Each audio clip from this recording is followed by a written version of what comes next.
ఏపీలోని మన్యం ప్రాంతంలో భూ ప్రకంపనలు కలకలం రేపాయి. రాత్రి సుమారు 11:30 గంటల సమయంలో అల్లూరి జిల్లాలోని పలు ప్రాంతాల్లో స్వల్ప భూ ప్రకంపనలు సంభవించాయి. అరకు వ్యాలీ, పాడేరు ఏజెన్సీ ప్రాంతాల్లో సుమారు 8 సెకండ్ల పాటు భూమి కంపించింది. ప్రజలు తీవ్ర భయాందోళనకు లోనయ్యారు. గాఢ నిద్రలో ఉన్న గిరిజనులు ఒక్కసారిగా భూమి దద్దరిల్లడంతో ఉలిక్కిపడ్డారు. ప్రాణభయంతో ఇళ్ల నుంచి బయటకు పరుగులు తీశారు. ఒరిస్సా కోరాపుట్ ప్రాంతంలో భూకంప కేంద్రం గుర్తించారు.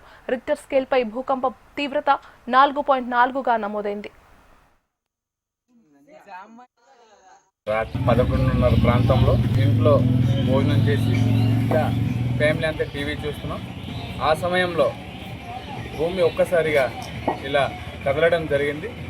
చూసి మా ఆవిడ ఏమండి భూమి కదిలిందండి అనగానే భయభ్రాంతులతో ఇంటి బయట వచ్చి చూస్తే చుట్టుపక్కల వ్యక్తులందరూ బయట వచ్చి భయభ్రాంతులకు గురయ్యారు.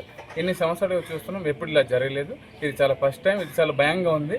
సో ఇది భూకంపం అంటున్నారు, ఇది ఎంతవరకు వాస్తవం అనేది నాకు కూడా తెలియదు, కానీ భూమి అయితే కదలడం వాస్తవం. నేను క్రికెట్ చూసి ఇలాగా మంచం ఎక్కి ఇలాగా పడుకున్నాను. సుమారు 11:30, 12 అవుతుంది. మా ఇల్లు అంతా ఇలాగా అదిరినట్టు అయింది.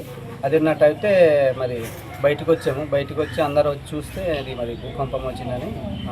ఇప్పుడు ఇది నేను పుట్టిన నుంచి నాకు ఇదే ఫస్ట్ టైం ఇలాగా ఇక ఏజెన్సీలో ఇలాగా భూకంపం రావడం అంటే.